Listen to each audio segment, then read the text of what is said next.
Gente, só pra avisar, vai ter um barulho de ventilador no fundo desse vídeo, porque meu ventilador tá ligado aqui, porque na minha cidade está um calor infernal e eu não vou ter a mínima possibilidade de gravar esse vídeo sem ventilador, porque senão eu vou ficar aqui derretendo que nem um picolé. Então eu peço a consideração de vocês e é isso, vamos pro vídeo.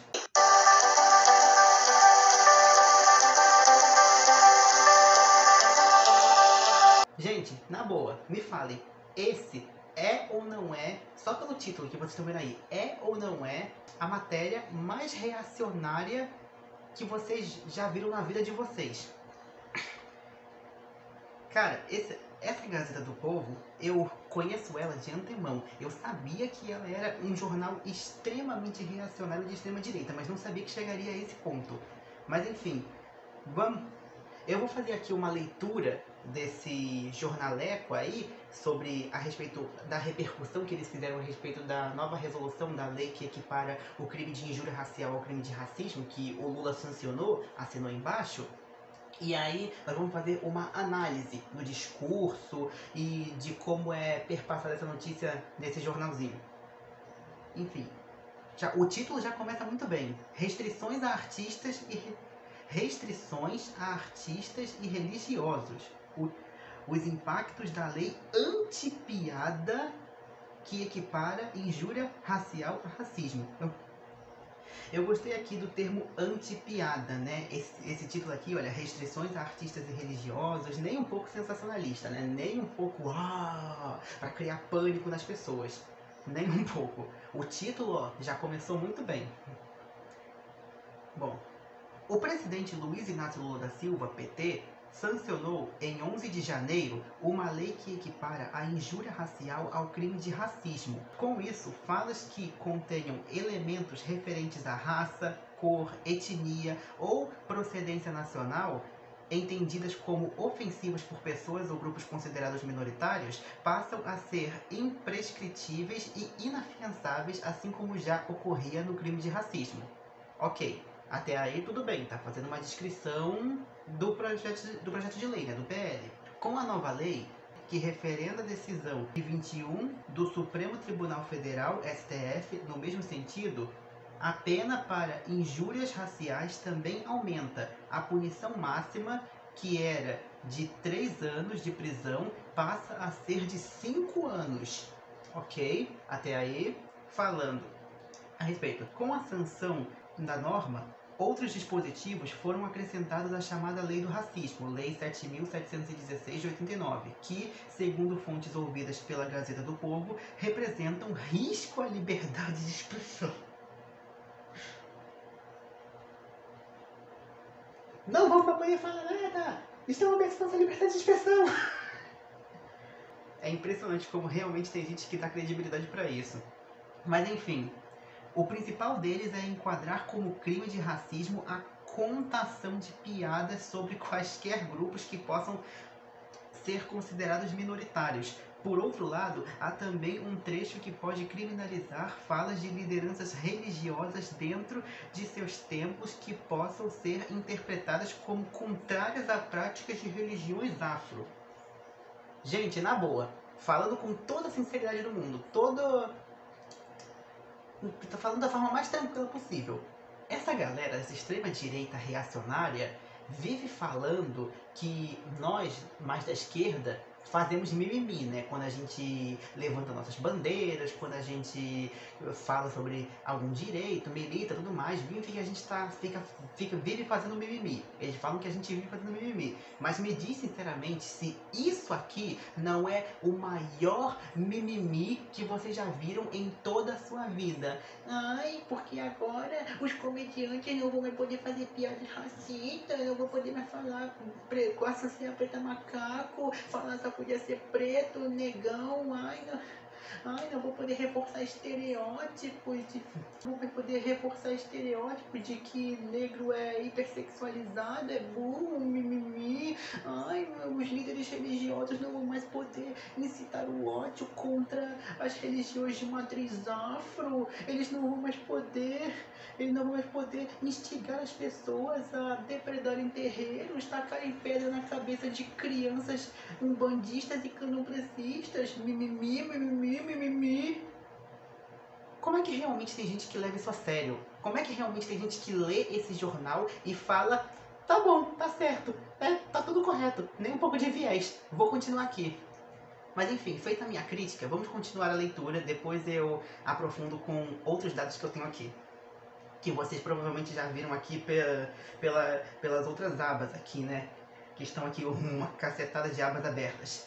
Enfim, pena máxima para piadas com grupos minoritários é maior do que para furto e sequestro. Até porque se tem uma coisa que essa galera adora fazer é ficar comparando uma coisa com a outra, né? Ficar falando, porque isso é maior que isso, não tá errado, tem que ser maior que isso, não sei o que, lá. Pô, o que tem a ver uma coisa com a outra?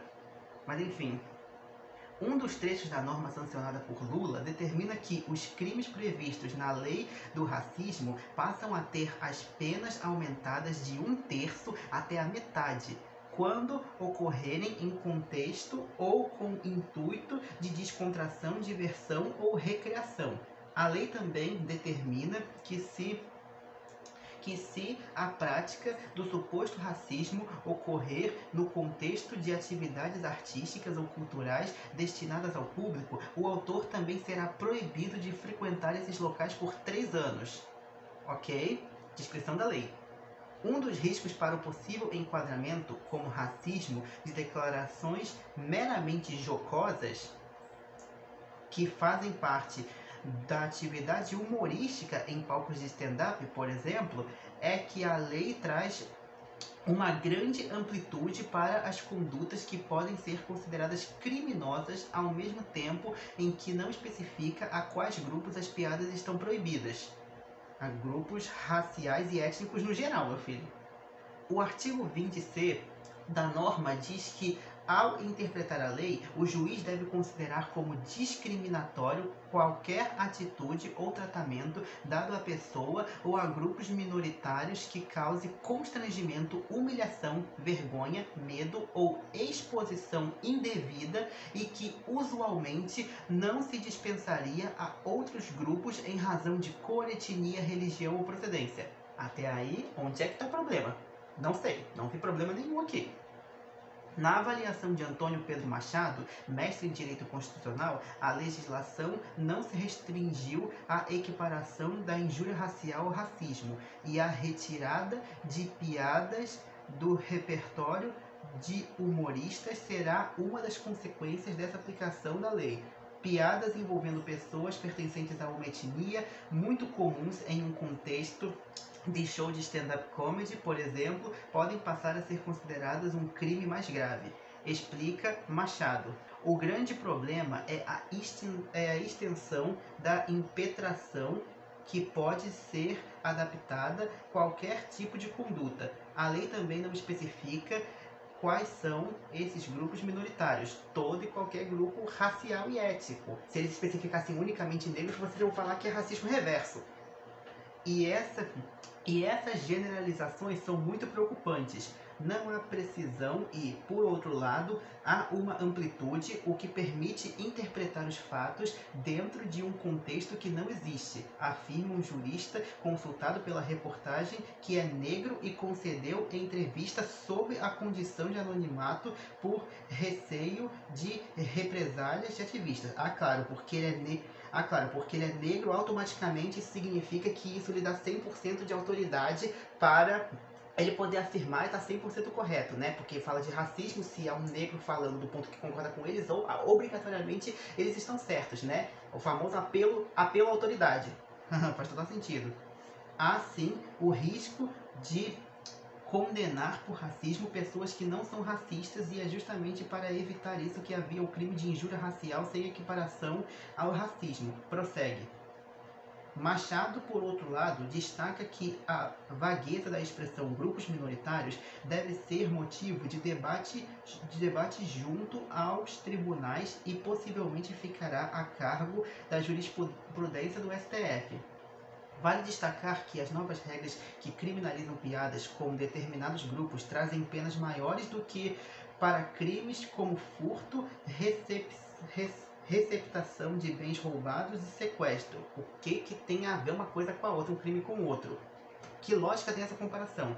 Além disso, o fator de imprescritibilidade, isto é, os crimes não prescrevem com o tempo, aplicado a essas condutas, não é empregado nem mesmo para homicídio e estupro no país. Cara, o que tem a ver? Dane-se isso, cara. O que tem a ver um crime com o outro? Se vocês acham que os crimes mencionados, roubo, estupro e homicídio, estão muito leves as penalizações para eles no Brasil, que eu concordo realmente, que vocês lutem para que eles sejam mais apertados e não para que outras questões sejam ignoradas. A gente não precisa ignorar uma questão para prestar atenção em outra. Nós temos um cérebro complexo que nos permite prestar atenção em várias coisas ao mesmo tempo.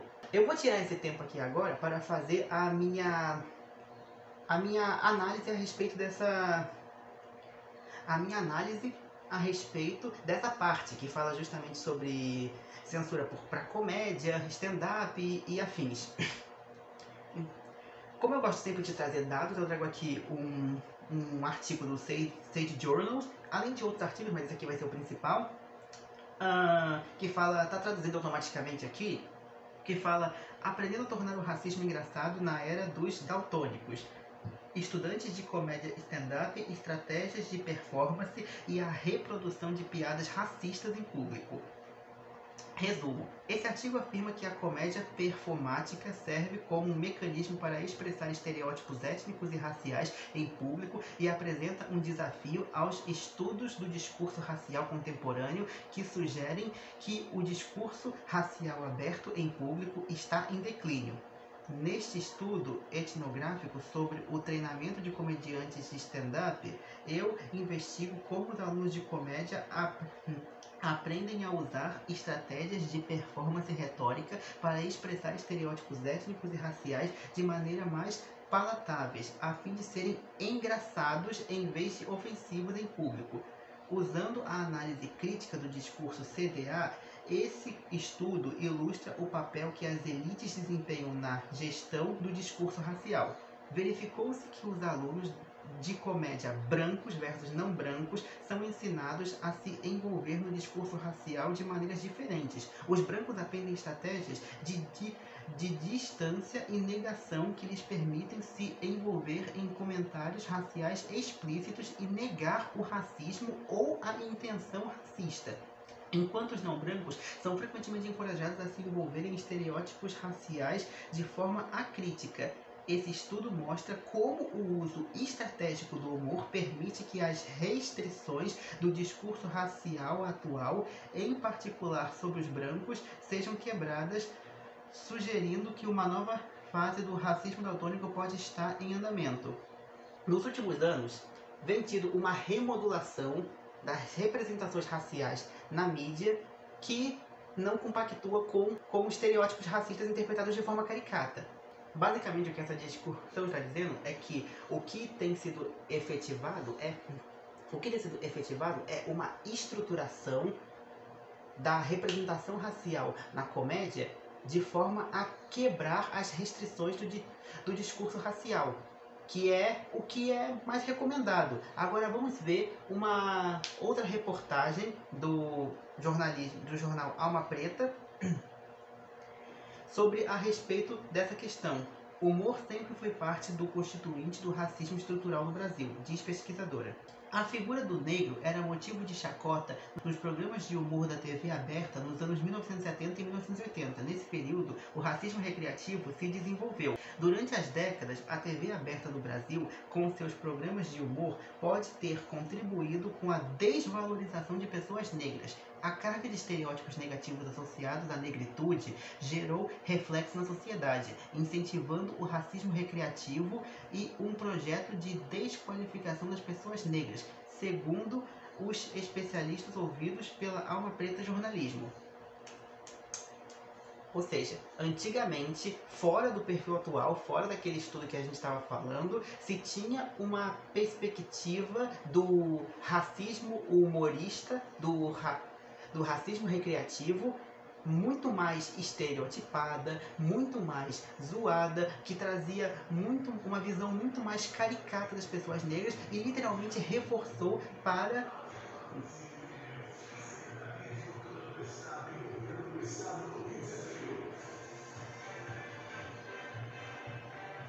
Sai daqui!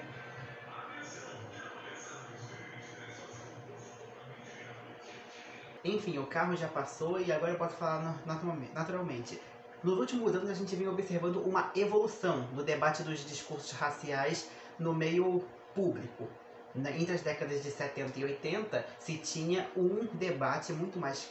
Se tinha a questão da negritude construída na mídia de uma forma muito mais caricata, de uma forma muito mais jocosa, que contribuiu historicamente e culturalmente para a deslegitimação da pessoa negra na sociedade. E como é mostrado no estudo do Sage Journal, esse perfil vem mudando nos últimos dias. Então eu diria que não tem muito esse perigo, ainda mais considerando-se que essa lei apenas serviria para realmente acabar com o racismo recreativo baseado-se em performances raciais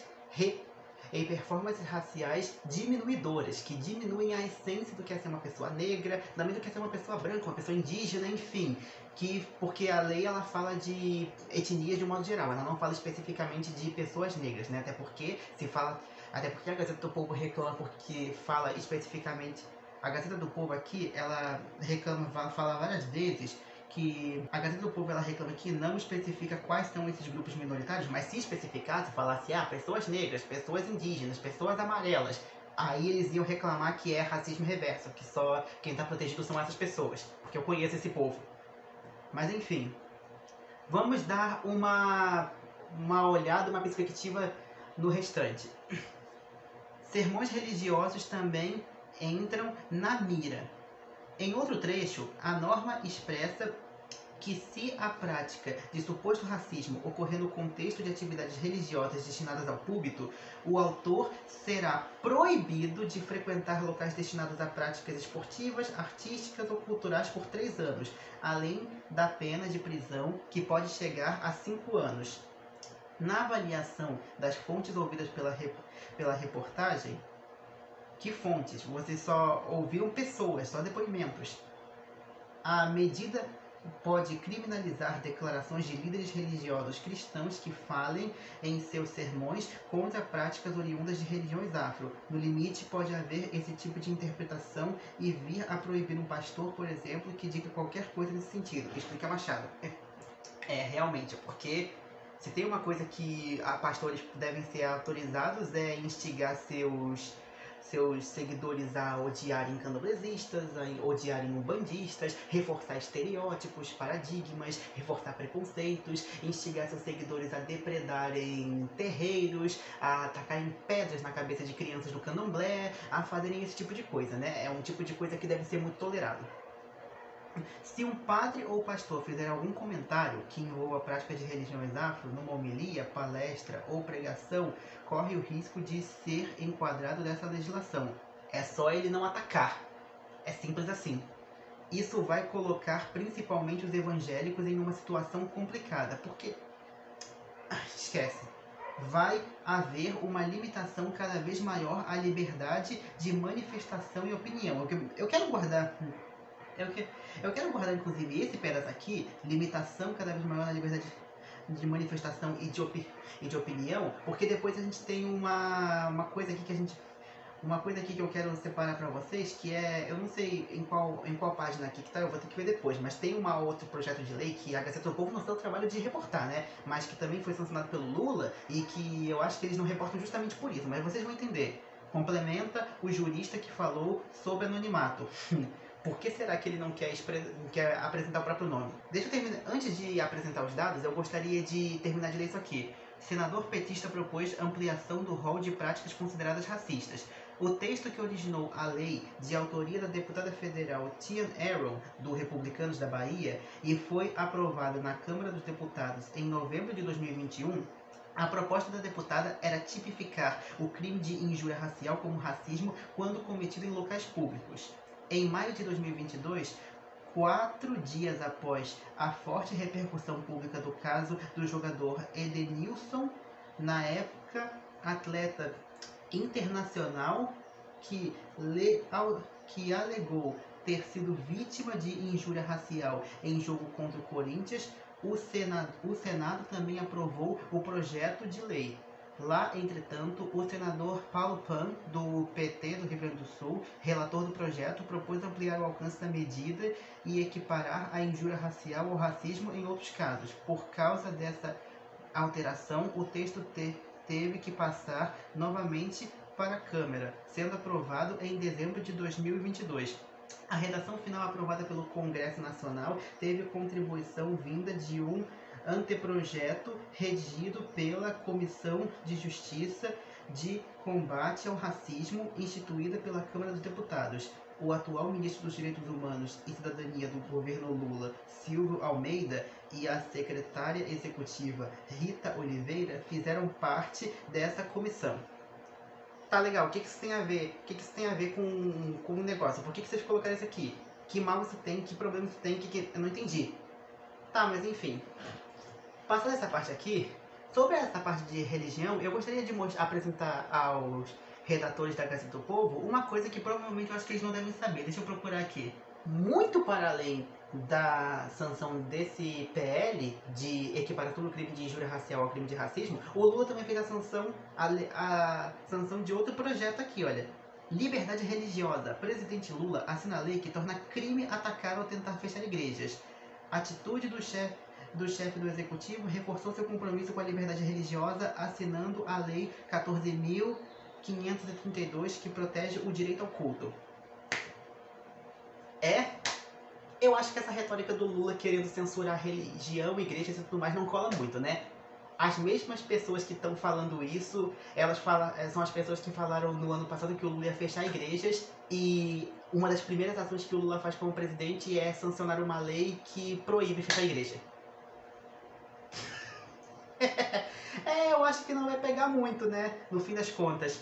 A questão aqui sancionada não tem nenhum projeto, nenhuma vigência, nenhuma conspiração visando acabar com a liberdade religiosa. O Lula, ele tá alinhado com a liberdade religiosa. Ele criou uma lei que proíbe fechar a igreja. Ele criou uma lei que protege a liberdade de culto. Isso não tem nada a ver. E essa lei aqui também, a Gazeta do Povo não se deu o trabalho de reportar, não se deu o trabalho de fazer uma matéria sobre. Só vai falar de coisa de lei de racismo, de enxergar problema, de ver censura, de querer queimar um filme do Lula, de querer barrar direitos básicos, mas enfim, muito para além disso, eu estava procurando aqui, vai haver uma limitação cada vez maior da liberdade de manifestação e opinião. No sentido deles, para ter liberdade de opinião, um líder religioso, um padre, devia ter liberdade para falar o que quisesse a respeito de outras religiões, de matriz africana e tudo mais, um padre, um pastor, enfim. A questão é o seguinte, eles sempre com essa retórica de no Brasil, o cristianismo cada vez mais sendo mais perseguido, nós cristãos estamos cada vez mais sendo atacados, o governo está sempre contra a gente, não sei o que. Eu gostaria de mostrar para vocês uma coisa que provavelmente eu acho que vocês não devem saber. Uma coisa que provavelmente vocês não devem saber é isso aqui, olha. Religiões de matriz africana são alvo de 59% dos crimes de intolerância. Apesar de representar apenas 0,2% da população do Distrito Federal, os adeptos das religiões com ligações africanas são os que mais sofrem com o preconceito, 59,42% dos crimes de intolerância. Somando todas as religiões, tem esses grupos como alvos. É uma coisa que vale a se ressaltar, né? As religiões de matriz africana são um dos grupos religiosos de menor destaque no Brasil, e ainda assim representam a maioria das denúncias de intolerância religiosa, como mostram os dados. E aí a gente deve se perguntar, será que não existe nenhuma relação entre um líder religioso reforçar estigmas, paradigmas, preconceitos para com essas religiões e os fiéis agirem de modo nocivo? Vamos ver aqui. Pastor é indiciado por destruir imagens de um terreiro na Baixada Fluminense. Uma pessoa foi indiciada em um inquérito policial com base na lei de racismo por discriminação religiosa. Segundo a Polícia Civil, um homem que se identificou como pastor Daniel Martins Francisco publicou vídeo em redes sociais onde aparece quebrando imagens religiosas em um terreiro. Ele invadiu o terreiro e começou a quebrar tudo. O próprio líder religioso depredando tudo. Enfim, tem mais uma notícia aqui, olha. Justiça condena pastor e seguidor por intolerância. Ou seja, tem uma influência aí. É o pastor e o seguidor desse pastor. Ou seja, esse pastor influenciou. Deixa eu ver. A juíza Ana Luísa Maio Nogueira, da 20ª Vara Criminal da capital, Rio, condenou o pastor Tupirani da Hora Lores, à direita da foto, esse aqui, imagino eu. Deixa eu subir um pouquinho. Aqui, dá pra ver. Esse aqui, da Igreja Pentecostal Geração de Jesus, e o seu seguidor Afonso Henrique Alves Lobato, foto, que imagino que seja esse aqui, por intolerância religiosa. A questão era postagens nas redes sociais, que eles estavam associando o Mano Candomblé ao capeta, coisa assim, tudo mais. E aí eles foram condenados por isso. Ou seja, foi um líder religioso que instigou o seu seguidor a ter esse pensamento, a reforçar. Ou seja, tem instigação aí no meio. E isso aqui é de 2012, tá? Isso aqui não é de ontem não, mostrando que esses preconceitos, esses estigmas, eles já ocorrem há muito tempo. Não é coisa de pouco tempo não. Esse aqui, por exemplo, é de 2000, do pastor que estava depredando o terreiro, é de 2017. É de 2017. Já é bem depois disso aqui. Bom, e como eu sei, também não são... E como eu sei, também não é só no meio evangélico que existe isso, né? Não vamos querer apontar o dedo para os evangélicos como se eles fossem os únicos que tivessem isso. Isso também existe no meio católico, também existe em outros meios cristãos. E vamos fazer aqui uma reportagem. Padre se diz perplexo após vídeo de candomblecistas em igrejas do Distrito Federal. Federação da Umbanda e Candomblé diz que o grupo foi ao templo pedir a bênção, rito comum em casas do candomblé, mas que faltou comunicação. Vamos ler aqui a matéria. Um vídeo que circula nas redes sociais e mostra religiosos de matriz africana durante um rito dentro de uma igreja católica gerou perplexidade no padre da paróquia Imaculada Conceição, em Sobradinho. As imagens vêm sendo divulgadas em grupos do WhatsApp. Nele, uma fiel narra a cena e chega a dizer que pais e mães de santo estariam invadindo e fazendo um trabalho de macumba que seria repetido em todas as paróquias. A Federação do Umbanda e Candomblé no Distrito Federal, no entanto, explica que o rito nada mais é do que um pedido de bênção comum na religião. Ou seja, não pode haver nem comunicação, nem proximidade, nem convivência no mesmo ambiente, que não é invasão, é apenas um rito daquela fé entre as duas crenças. Não pode haver. E nem mesmo que apenas pedir bênção. Que pedir bênção que eu saiba no meu convívio, no que eu tenho de conhecimento de fé e tudo mais, é o básico de se toda pessoa que busca, né?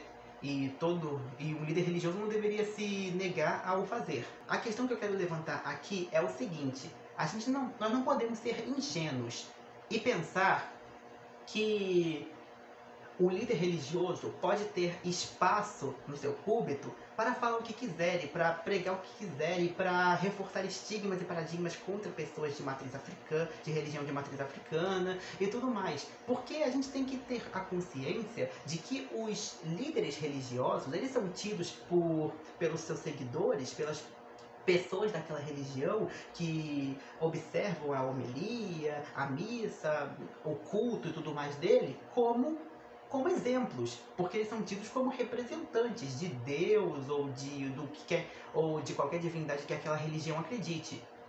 E nisso, se esses indivíduos tiverem liberdade para reforçar estigmas, paradigmas, criar uma imagem deturpada, uma imagem vilã dessas pessoas, vai servir de base para esses fiéis serem influenciados dessa forma e realmente criarem uma visão ruim, uma visão inimiga dessas pessoas, o que vai instigá-las a cometer atos de preconceito, de vandalismo. Eu vou deixar o máximo de casos que eu puder aqui na descrição.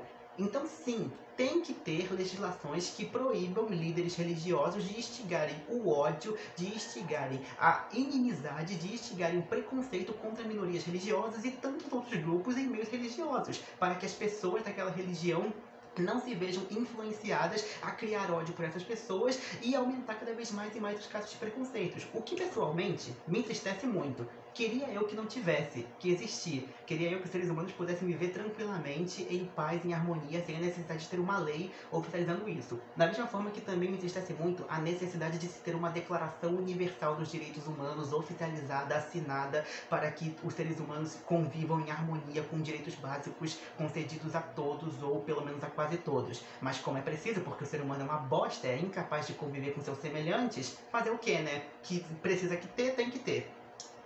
Mas enfim, depois muita gente me pergunta por que eu não gosto da Gazeta do Povo, né? Por que eu não tenho admiração nenhuma por esse jornal da extrema-direita Chaveirinho da Milícia. Que curiosamente, eu vou deixar aqui mais um adendo, ele foi instigado no Brasil inteiro por ter um mecanismo de censura que literalmente servia para censurar professores nas escolas, instigar os estudantes a denunciar seus professores por passarem o conteúdo dos livros didáticos na escola. Conteúdo dos livros didáticos esse que é aprovado pela academia, pelo método científico, todo documentado, bonitinho, mas que essa extrema-direita reacionária considera como doutrinação esquerdista. Só isso já é uma evidência suficiente de afirmar que a Gazeta do Povo não é uma fonte muito confiável, ou pelo menos não muito ética, né? Essa galera da extrema-direita que vive querendo censurar, porque fala que não pode falar que a Terra é redonda, não pode falar estudo sobre vacina, que é a doutrinação esquerdista e não sei o que. É isso, só quis fazer essa crítica aqui. Deixe seu like, se inscreve no canal, comenta aqui embaixo, compartilha esse vídeo pra gente passar a verdade, pra gente não deixar essas desinformações perpetuarem.